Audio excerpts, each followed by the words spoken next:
బచావో కర్రెగుట్టల పేరుతో భద్రతా బలగాలు దూసుకెళ్లాయి. దాదాపు 7 రోజులుగా జల్లెడ పడుతున్నాయి. భారీ సంఖ్యలో మావోయిస్టులు ఉన్నారనే సమాచారంతో సాయుధ బలగాలు ముందుకెళ్లినా ఫలితం లేదనే కామెంట్స్ వినిపిస్తున్నాయి. అయితే మావోయిస్టులు కావాలనే భద్రతా బలగాలను కర్రెగుట్టల వైపు రప్పించారా, బలగాల దృష్టి మరల్చి మరో ప్రాంతానికి వెళ్లారా అని చర్చ జరుగుతోంది.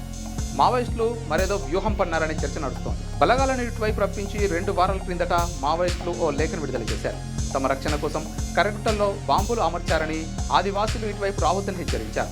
ఆ లేఖ కాస్త చర్చనీయాంశంగా మారింది. అయితే రాజ్యానికి బలం ఎక్కువ అని తెలిసి తాము ఉన్న చోటును మావోయిస్టులు ఎందుకు చెప్తారనే ప్రశ్న ఇప్పుడు చర్చనీయాంశంగా మారింది. కర్రెగుట్టల్లో బాంబులు అమర్చినట్లు మావోయిస్టులు ప్రకటన చేసి అగ్రనేతలను సేఫ్ ప్లేస్కు తరలించినట్లు ప్రచారం జరుగుతోంది. వ్యూహాత్మకంగానే మావోలు ఈ ప్రకటన చేశారని తెలుస్తోంది. ఇతర రాష్ట్రాల్లోని అడవుల్లో కూంబింగ్ చేస్తున్న బలగాలు కూడా ఇక్కడికి రావడంతో మావోయిస్టులు వేరే ప్రాంతానికి సులభంగా వెళ్లి ఉంటారని చర్చ జరుగుతోంది. దీనిపైన బలగాలు ఆలోచిస్తున్నట్లు సమాచారం.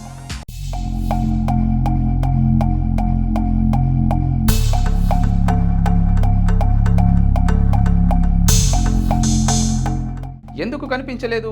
నిజంగా మావోయిస్టులు కర్రెగుట్టల్లో ఉంటే బలగాలు డ్రోన్లు, హెలికాప్టర్ల ద్వారా ఆ ప్రాంతాన్ని నిశితంగా పరిశీలించాయి. కానీ ఆశించిన స్థాయిలో మావోల కదలికలు గుర్తించలేదు. అంటే అసలు కర్రెగుట్టల్లో వారు లేరనే కామెంట్స్ వినిపిస్తున్నాయి. ఒకవేళ ఉంటే ఇన్ని రోజులు కూంబింగ్ జరుగుతున్నా, వేలాది మంది జవాన్లు జల్లెడ పడుతున్నా ఎవ్వరూ ఎందుకు కనిపించరనే ప్రశ్న హాట్ టాపిక్గా మారింది. ఇరువైపులా నష్టం ఉండేది. వాస్తవానికి కర్రెగుట్టలు చాలా ఎత్తులో ఉంటాయి. ఒకవేళ నిజంగా మావోయిస్టుల గుట్టలపై ఉన్నారనుకున్నా వారికి అనుకూల పరిస్థితులుంటాయి. బలగాలు కింది నుంచి గుట్టలపైకి ఎక్కాలి. ఈ క్రమంలో కాల్పులు జరిగితే ఇరువైపులా భారీగా ప్రాణ నష్టం ఉండేది అని గతంలో ఆ ప్రాంతంలో పనిచేసిన ఓ రిటైర్డ్ పోలీస్ అధికారి వెల్లడించారు. ఇప్పటికే మావోయిస్టులు ఎత్తైన ప్రాంతంలో ఉంటే పైనుంచి కాల్పులు జరపడం ఈజీ అని ఆయన అభిప్రాయపడ్డారు.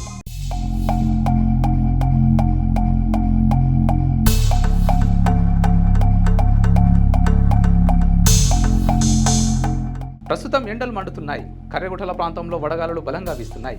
ఇలాంటి సమయంలో కూంబింగ్ సజావుగా సాగడం లేదని తెలుస్తోంది. ఇప్పటికే చాలా మంది జవాన్లు వడదెబ్బకు గురయ్యారనే వార్తలు వస్తున్నాయి. ఈ నేపథ్యంలో బలగాలు ప్లాన్ మార్చుకున్నట్లు తెలుస్తోంది.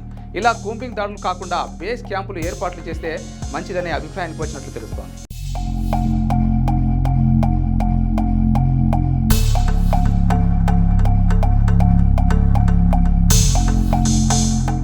క్యూ న్యూస్లో పనిచేయటకు వీడియో ఎడిటింగ్ మరియు SEOలో అనుభవం గల జూనియర్ ఎడిటర్స్ కావాలను.